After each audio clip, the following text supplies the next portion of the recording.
சேலம் கொம்பேரிக்காடு ஸ்ரீ மகா வாராகி அம்மன் ஆலயத்தில் வைகாசி மாத வளர்பிறை பஞ்சமியை முன்னிட்டு முன்னதாக ராகு கேது பகவானுடன் காட்சி தரும் விநாயகருக்கு புது பட்டாடை உடுத்தி நறுமண மலர் மாலைகள் சூட்டி சிறப்பாக அலங்கரித்தனர். கோமாதா உடனுரை சிவலிங்கத்திற்கு பட்டு வஸ்திரம் கட்டி மலர் மாலைகள் சூட்டி சிறப்பாக அலங்கரித்தனர்.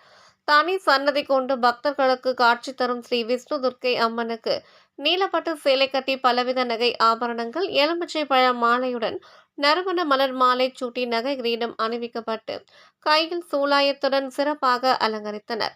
ஆலய பரிவாரத்தில் காட்சியளிக்கும் ஸ்ரீ சந்தோஷி மாதாவிற்கு முகத்திற்கு மஞ்சள் காப்புடன் தங்க கிரீடம் புது பட்டு சேலை நறுமண மலர் மாலைகள் சூட்டி அலங்கரித்தனர். முருகருக்கு முகத்திற்கு மஞ்சள் காப்புடன் வெள்ளைப்பட்டு வஸ்திரம் கட்டி செவ்வரளி மாலை அணிவிக்கப்பட்டு அலங்காரம் செய்திருந்தனர். ஆலய மூலஸ்தானத்தில் காட்சி அளிக்கும் ஸ்ரீ மகா வாராகி அம்மனுக்கு பச்சை பட்டு சேலை கட்டி முகத்திற்கு சந்தன காப்புடன் பலவித நகை ஆபரணங்கள் அணிவித்து நகை கிரீடத்துடன் வெட்டிவேர் மாலை எலுமிச்சை பழம் மாலையுடன் மலர் மாலைகள் அணிவித்து பிரம்மாண்டமாக அலங்கரித்தனர். உற்சவர் வராகி அம்மனுக்கும் பட்டாடை கட்டி எலுமிச்சை பழம் மாலை செவ்வரளி மல்லிகை உள்ளிட்ட மலர் மாலைகள் அணிவித்து சிறப்பாக அலங்கரித்ததும் பிறகு தெய்வங்களுக்கு நெய்வேதியம் சமர்ப்பித்து விநாயகர், கோமாதா உடனுரை சிவலிங்கம், விஷ்ணு துர்க்கை அம்மன், சந்தோஷி மாதா, முருகர், வராகி அம்மன் மகா தீபாராதனை காட்டப்பட்டது.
பிறகு அன்னதான கூடத்தில் யாகசாலையில் காட்சி தரும் குதிரை வாகனத்தில் உற்சவர் அம்மன் அழகாக காட்சி அளிக்க அம்மனுக்கு நெய்வேதியம் சமர்ப்பித்தது.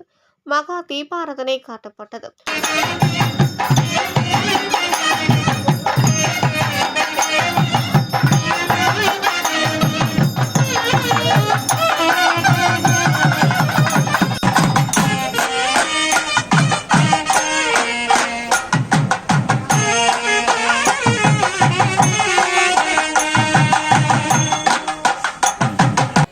பிறகு அன்ன பிரசாதத்திற்கு தூபம் தீபம் காண்பித்து கற்பூர ஆரத்தி காண்பிக்கப்பட்டது.